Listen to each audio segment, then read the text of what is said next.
And we've got a short time session today, so I'd love to get started right away. I am Chef Tiffany. I am your host and your quality assurance chef today. I said QA, but normally we'd answer questions. Today, we're just making sure we can get through all of this really quickly. I am here representing Fēst, which is an online cooking platform bringing all of you together and bringing us professional chefs into your kitchen to help you create a wonderful Thanksgiving meal. Chef Garrison is going to be showing you some food today, how to prep your Thanksgiving. He has two cameras, so you'll want to take a look at both of those, maybe pin them, but I will spotlight them as he's moving around, so you'll be able to see what he's working on. We have this recipe card that you'll see going on in the background, and so you can watch that, as well as we're recording this, so you can always watch this later as well, because we do have a lot of information to cover. I'll also be answering any questions in the chat box. If you want to enter anything in there, that will definitely be helpful if you have questions as you're watching along.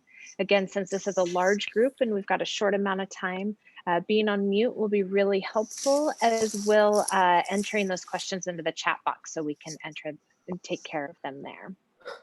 So we've got a few more people joining, and we are going to go ahead and get started. So Chef Garrison, if you want to jump right in. Awesome. Thank you so much, Chef Tiffany. Really thrilled to be with you all. I have quite a task on my hands. I'm essentially going to be making you an entire Thanksgiving meal in the next 25 minutes thereabout.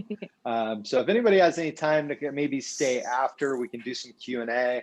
But I understand it's the middle of the day. It's hopefully happy Friday to everyone. And if you have other meetings to get to, we totally understand, but really hoping that you can take away a few tricks for your Thanksgiving feast this next week. So I'm, again, going to dive right in. You can see we're going to talk turkey right now. That's usually the main event. This is kind of a twist, very untraditional seasoning mix on our turkey. I have some coffee. I have finely ground coffee. I'm going to be adding that coffee. It's not to make the bird taste like a mocha frappuccino. It actually adds a really nice kind of earthy, savory nuttiness to your spice mix. So I'm just mixing up my spice mix. We call this a Santa Maria spice mix, kind of originates in Southern California.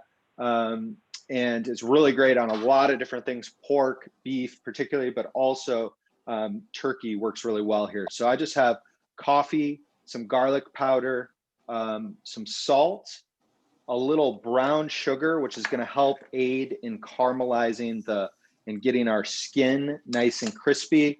Some aromatics, kind of those fall flavors or winter flavors, a little cinnamon, some clove, and then for a little bit of kick, I have just a touch of cayenne pepper. So I'm going to kind of keep this to the side. One of the techniques I wanted to show you today is you don't have to cook your turkey whole. It's really kind of a brilliant way of cooking it is to break your turkey down. What do we mean by that? We want to separate our turkey into 4 pieces. So I just want to demonstrate that for you. I have about a 12-pound bird. I think especially just given the recommendations to not be in a large group this Thanksgiving, breaking this down is going to make it much more manageable for you if you're just cooking for 1 or if you're cooking for 2 or 4. Very often a whole turkey can be a little cumbersome. So I've taken my turkey out of the package. I've also rinsed it very well. I'm a big fan of rinsing poultry. And now I'm going to begin to break it down. Very often you kind of have this bag of giblets gets hidden in the neck cavity. You could certainly save these. And we're going to talk a bit about what to do with your leftovers. But also in this situation, we are going to have, we're going to actually end up with the entire carcass or the bones of our turkey. So removing all the kind of bits and bobs, I had the neck in here, the giblets, piece of plastic here. And I'm gonna begin by separating the legs from the actual kind of breast cavity, I guess you'll say. I do have a roasting tray here. If you happen to have a roasting rack, that can be very beneficial. But this part of the process is going to be something I want to do at least the day before, if not even up to 2 days ahead of time. So I'm going right in between kind of where the breast and the thigh is. And if you kind of just cut through that skin, you'll begin to, I'm just using the weight of the knife.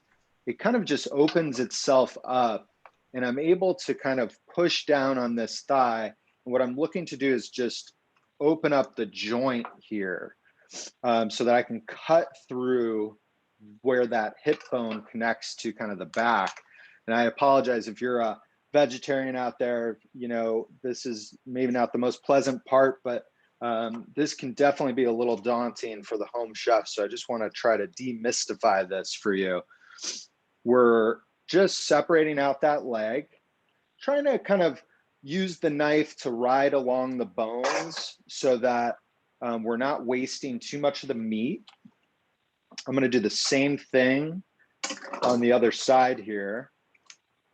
Just kind of pop that joint at the base and kind of just, I can see where some of the meat is and I can kind of feel where the bones are with my knife, getting those onto my tray. Same deal with the breast here. You have a breastbone down the center that you can feel. I'm going to cut on either side of that. And I'm going to kind of ride basically the rib cage or the breastbone down, nice even slices. I'm not being too aggressive here, just letting the weight of the knife, small incisions will now separate out that breast down to, again, another joint here. That's probably the most tricky part with butchering, is knowing how to get through those different joints. So I just ended up with the entire breast. For our purposes, if I were to roast this, I love the presentation of keeping the wing on, but if that wing is covering up the breast, our skin isn't going to get crispy. So I'm just going to tuck that tip of the wing behind the breast and I'll be in pretty good shape there. And then, you know, you can argue, well, what am I supposed to do with this kind of the bones afterward? Well, especially if we're doing this the day before, this is going to make a really delicious turkey stock that will be very versatile to make a soup for your leftover turkey meat that you have. So what I'll recommend is, what we're going to basically do is a dry brine on our turkey. What do I mean by that? If you're familiar with maybe barbecue or different cooking processes, very often we'll submerge proteins in a saltwater solution to season it. It also helps and aid in keeping the meat nice and moist. So before I get into curing, I would just throw this kind of carcass, these bones, right on a sheet tray, roast it at 300 degrees for about a half hour, throw it into a pot with some cold water and simmer it. And you'll have a really flavorful turkey broth after about 2 hours. So anytime we're working with raw poultry, we need to be very aware of keeping things kind of sanitized.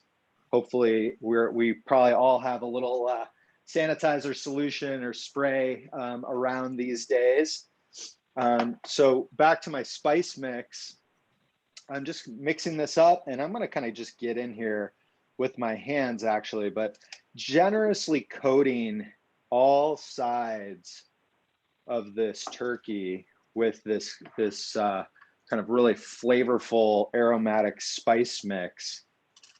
And this does have salt in it, but notice I'm not using any oil here because what's going to kind of naturally happen, especially if we do this overnight, that salt is going to start to draw out some of the moisture and actually kind of penetrate into the meat and season it very, very well.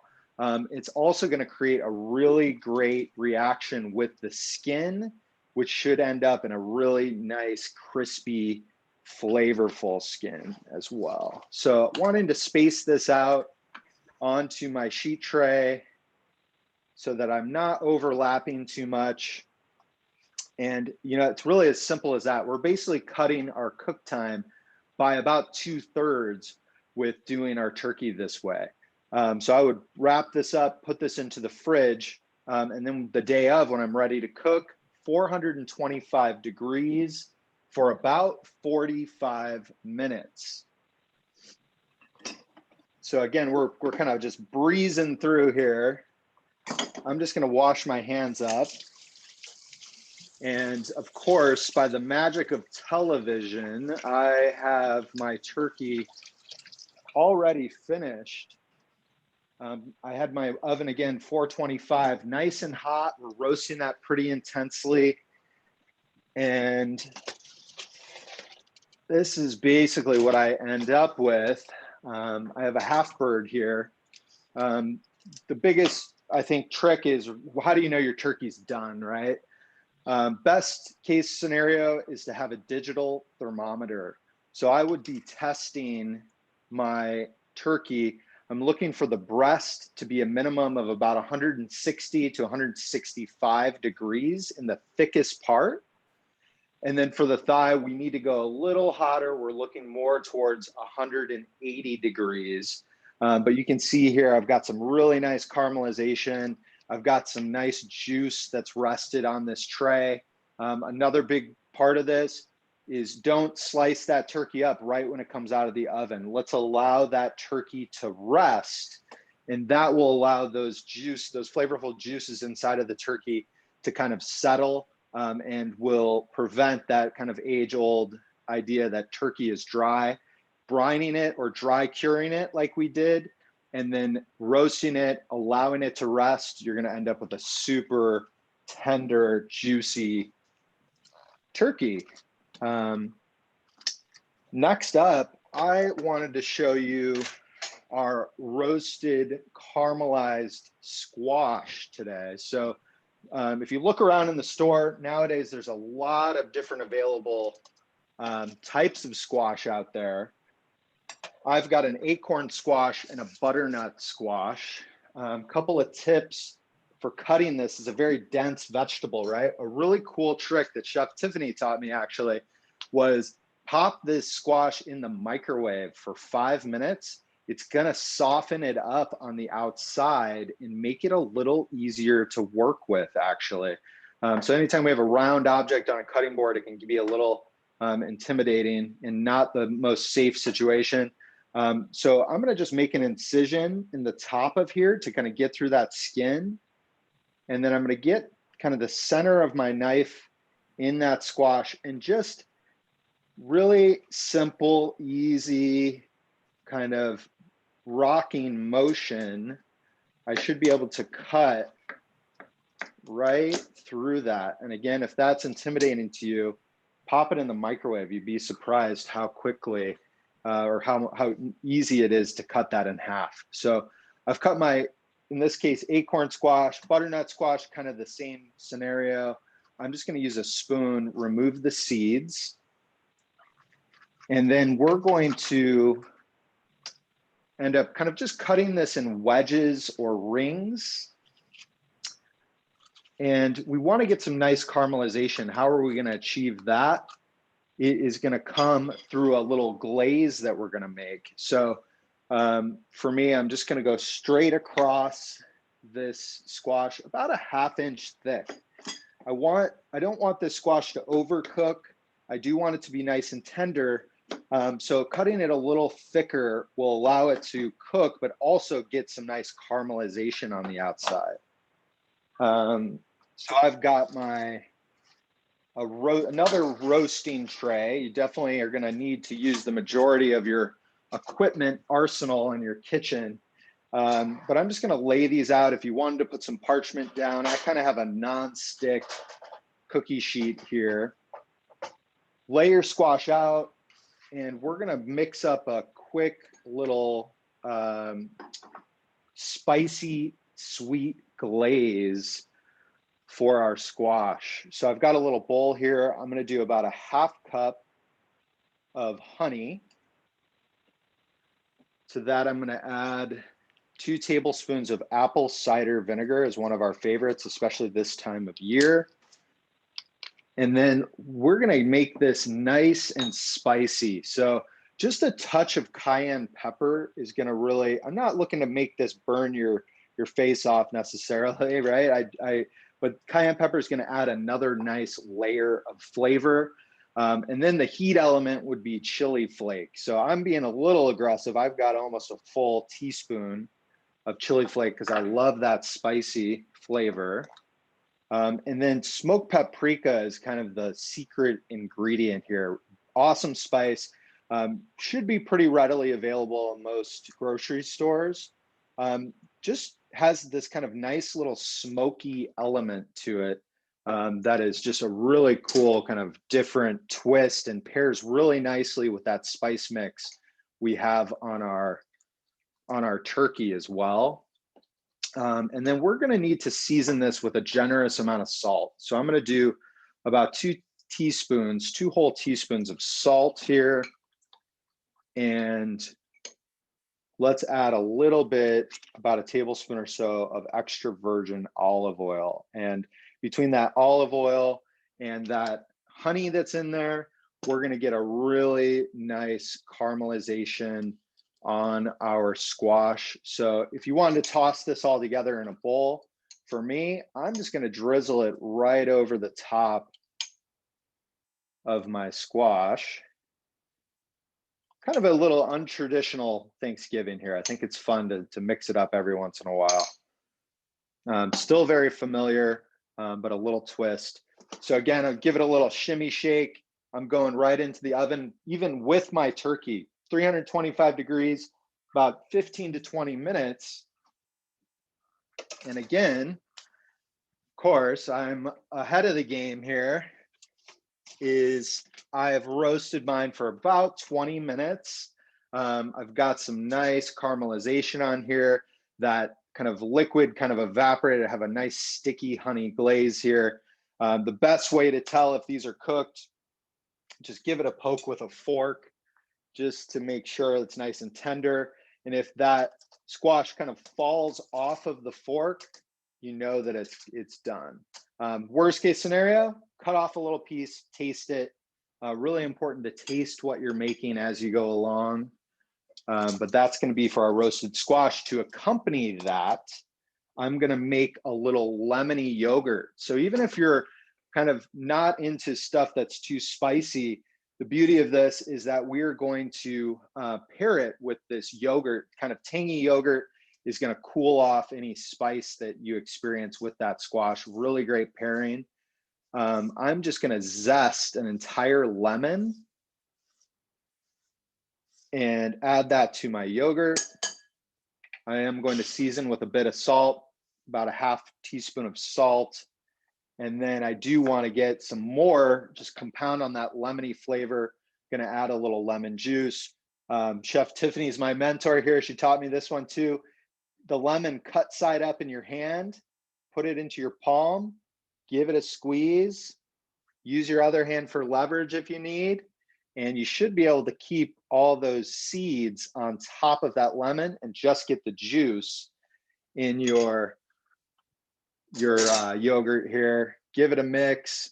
You know, basically all of these things could be done the day before. So we could make our glaze, we could cut our squash, we can make this yogurt, and then day of, we're just going to roast everything up. So I've got my yogurt, gonna set that to the side. Next up, how am I doing, Tiffany? We're just trucking right along here. We're gonna get into our stuffin' muffin. You read that correctly. We are gonna make a really delicious, again, a little untraditional, kind of closer maybe to a bread pudding, if you're familiar. We're gonna do basically making a custard base to soak some bread in. So I've got, you know, kind of depending on the size of your loaf of bread, I tore up about a half of a kind of traditional loaf, or if I had an artisan loaf of sourdough, just ripped those into pieces. I threw it in the oven for 10 minutes just to dry it out a bit so that our our bread is going to absorb this custard that we're going to make. One thing I didn't mention, whatever I'm cooking, I always have a garbage bowl. I have kind of a little bowl on my station that makes it easier for me to not have to go back and forth to the garbage can. So I've got a large bowl that's going to hold all these ingredients for our stuff and muffins. And definitely refer to that chat. I'm kind of breezing through this, but some great questions are coming up. You know, skin on the squash. I'm a huge fan of that as well. It's actually very delicious. Obviously, washing your squash before you roast it is a good move. I'm just cracking my 4 eggs. To this, I'm going to add a 1.5 cups of, I have some whole milk here. I'm going to give that a mix. And because my bread is very dry, I want to allow this some time to actually soak. So if you've made French toast before, maybe you're familiar with the process of kind of letting it sit and absorb.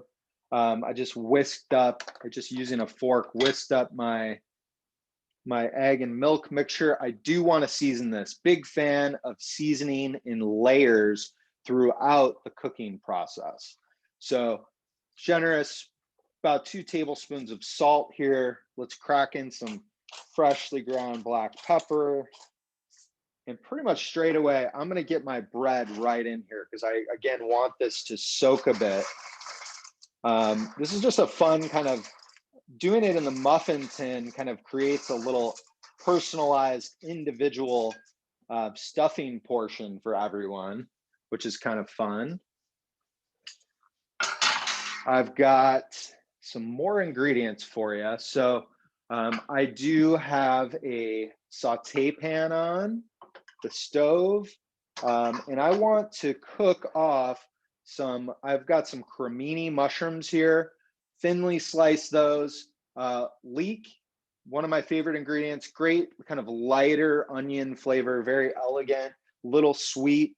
I've sliced both of those and I've just simply sauteed them, you know, just to kind of cook out some of the natural liquid in the mushrooms, get these leeks nice and soft. About a tablespoon of olive oil, sauteed those up until they were translucent or fully cooked. And that is going to be ready to go. I'm going to go with that mixture right into my bread, milk, and egg mixture. You definitely want this. Mine is cooled off a bit because I did this ahead of time. But don't want to necessarily add this while it's super piping hot, right? So remove it from the pan, let it cool a bit. That's going straight into my bread pudding mix. And then what's really going to take this over the top, I have some fresh herbs. So little fresh thyme, sage is that super familiar flavor, I think very much associated with Thanksgiving. Generous amount, about a tablespoon each of those herbs. And then to really take this over the top, I have a really awesome Gruyere cheese, similar to a Swiss cheese. Got about a cup, and I'm just going to add that straight into my bread pudding as well. If you're into cheese, if you don't like cheese, you could certainly omit that. You don't like mushrooms, leave it out. But the possibilities are really endless with this base recipe, with this custard, the toasted bread. We season this again with some salt and pepper. So I'm just going to kind of mix it all up. And I'd recommend that we allow this to sit for about 10 minutes or so, again, to kind of let that custard fully absorb into our croutons, essentially. But this is going to be super delicious. If you got a muffin tin, key here is definitely pan spray if you have it. You could just do some kind of grease the inside of these. We want to be able for these muffins to release from the pan. This recipe will do about 16 little muffins. And so again, letting this kind of sit.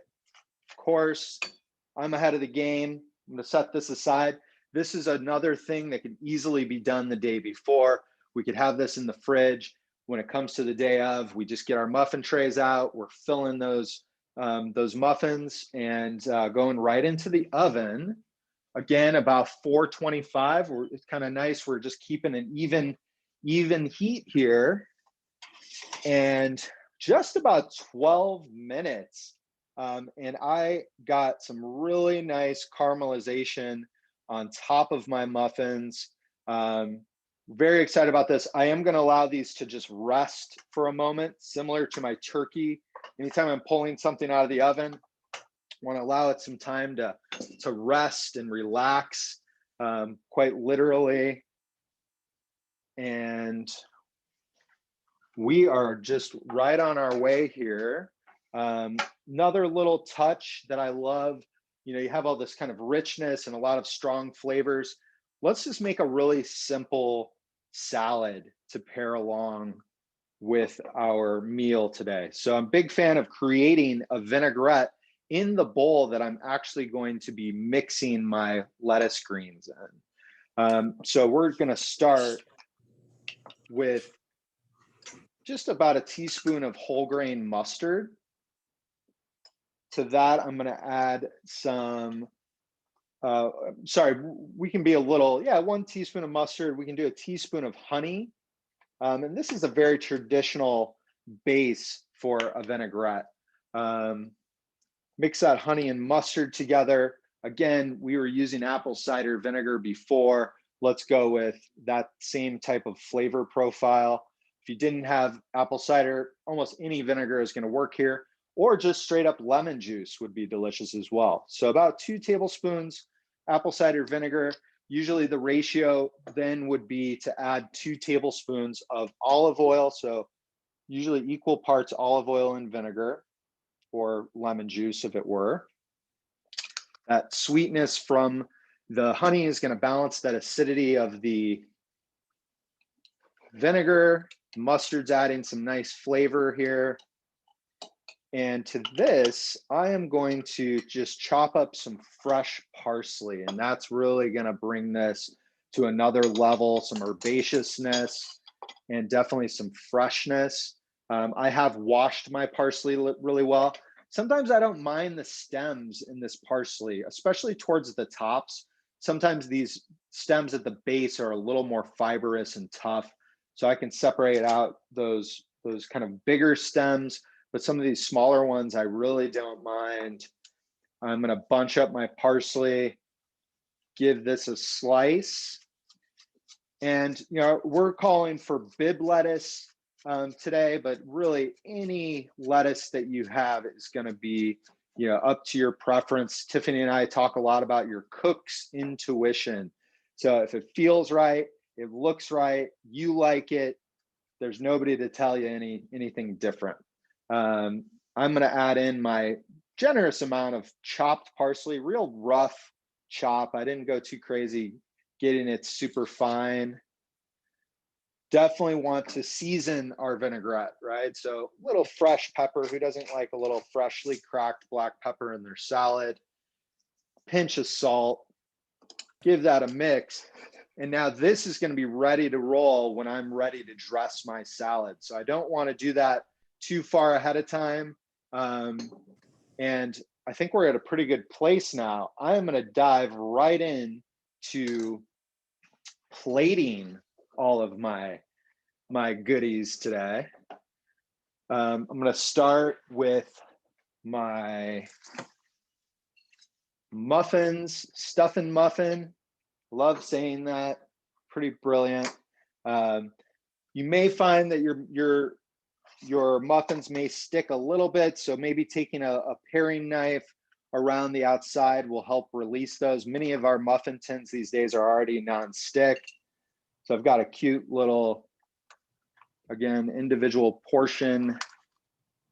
It's nice and crispy on the top, but I can see that it's nice and moist on the underside. Really excited for my Friendsgiving lunch today.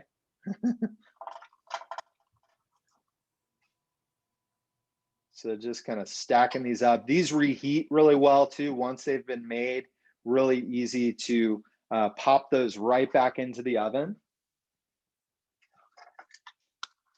let's keep it moving. I'm gonna go right in to my squash plating. So I have my yogurt. One thing I didn't mention, we want to add a little texture to our squash dish. So some lightly toasted pistachios, I've just chopped them up. I'm going to do a little sprinkle of those on the top. Any nut, your favorite nut will work great there, or a mixture of seeds. Pumpkin seeds would be delicious there. For me, I've kind of got a rectangular plate. If I had a round plate, I would just simply dollop a generous amount of this yogurt on the bottom of the plate. And from here, we're just going to go ahead and lay on some of our beautiful, bright, I love this orange and red color that this squash brings to the party. So just kind of, I'm not super geometric. I'm just kind of organically shingling my squash on here. Yeah, I would encourage you to try it with the skin on this year if you're used to doing it without the skin. I'm okay with this dish kind of being served room temperature. I feel like by the time we all get to the table anyway, it's gonna not be super piping hot anyhow, which lends itself really well to the yogurt, the cool yogurt. And this, leftovers of this straight out of the fridge are delicious, definitely. And to finish off my squash, we're just gonna do a nice sprinkle of my chopped pistachios. That's that kind of nutty flavor that we just have a really well encompassed flavor profile on our squash. I did have a little bit of my glaze left. Why not? Let's just do a little drizzle. We can be a little dramatic with our presentation here. And next, let's do the main event. I have my roasted turkey. I do need my cutting board.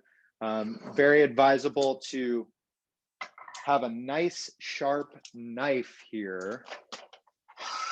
Also, think about what you want to serve your dishes on. So, you know, it's a holiday. Let's go big or go home. I have a nice big kind of platter here. I'm going to start with the leg of the turkey. This one's a little trickier to serve. Obviously, it has the bones in it. So if you can see, I've allowed this to nicely rest. It's still nice and warm. Even after an hour, you're probably still in good shape. I've got some really great resting juices on here. This is going to be super flavorful addition to what we're doing. I've got the whole leg. Similar to how when we butchered, if you can kind of see where the drumstick meets the thigh, I'm going to kind of use the bone to hold on to this leg and kind of just, again, slow slices. I kind of bent the joint back and I could get right in between it. I know I make that look super easy, but it's not as complicated as you think. A little patience goes a long way here. Smells delicious. I can tell, you know, I don't have any pink near the bone here. My turkey's fully cooked. And my breast, maybe same thing, so that somebody can get a hold of this wing. Let's separate that whole kind of, if you're a chicken wing aficionado, you know the difference between the drummy and the flat. And I'm just going to separate out, again, kind of following that bone, getting in between the joint where it connects to the breast. I have the drummy and the flat. I'm just going to cut right in between that and maybe using a little bit of force to just separate that joint. Cut right in between.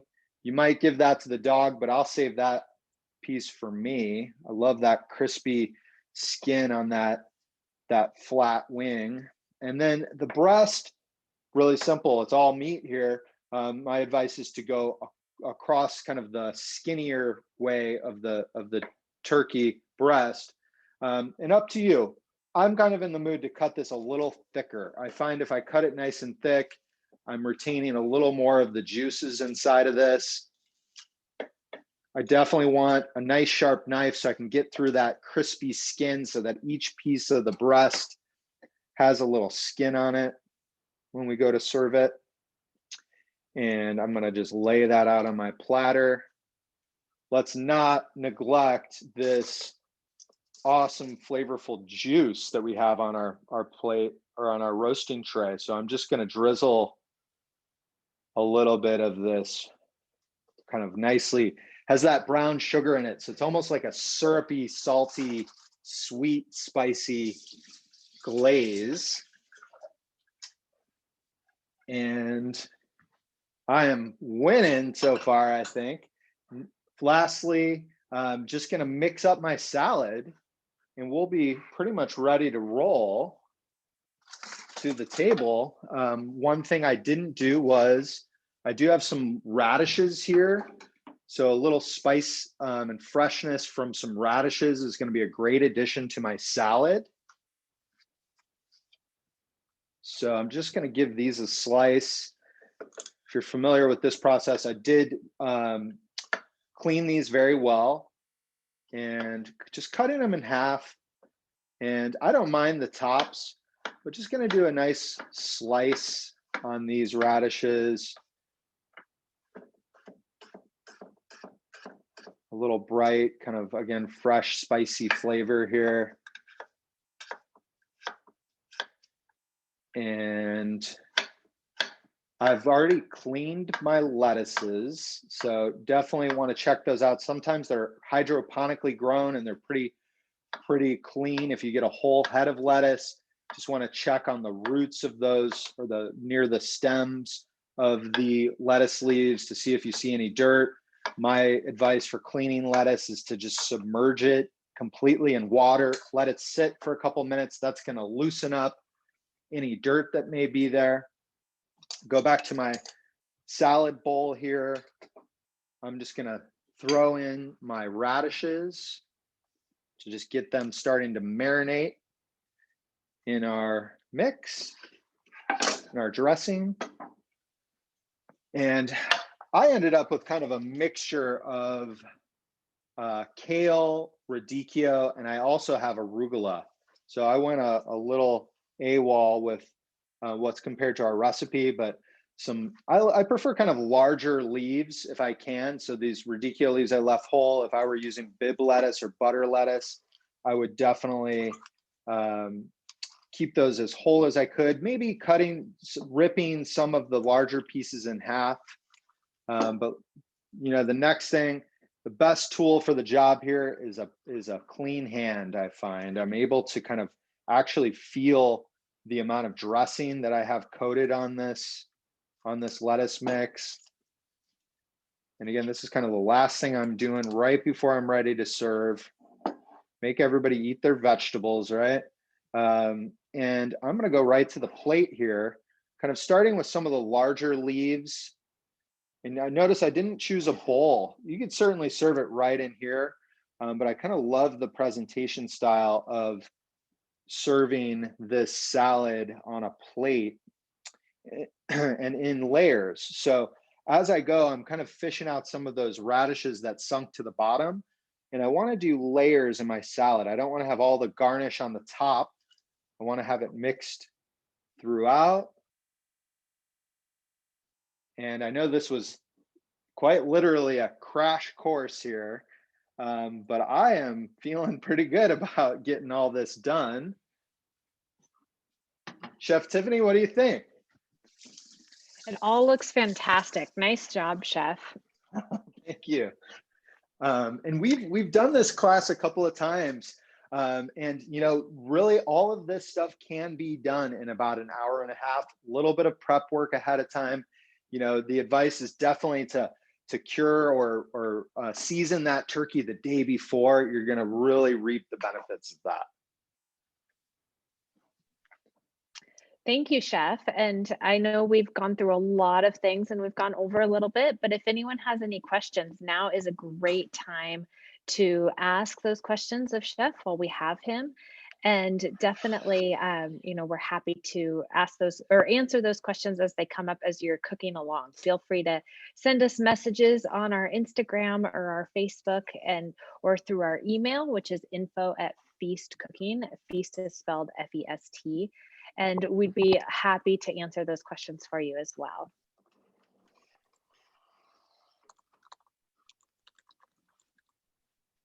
Well, bon appetit, everyone, and happy Thanksgiving and Friendsgiving, and enjoy your kind of new take on Thanksgiving meal. Thank you all so much.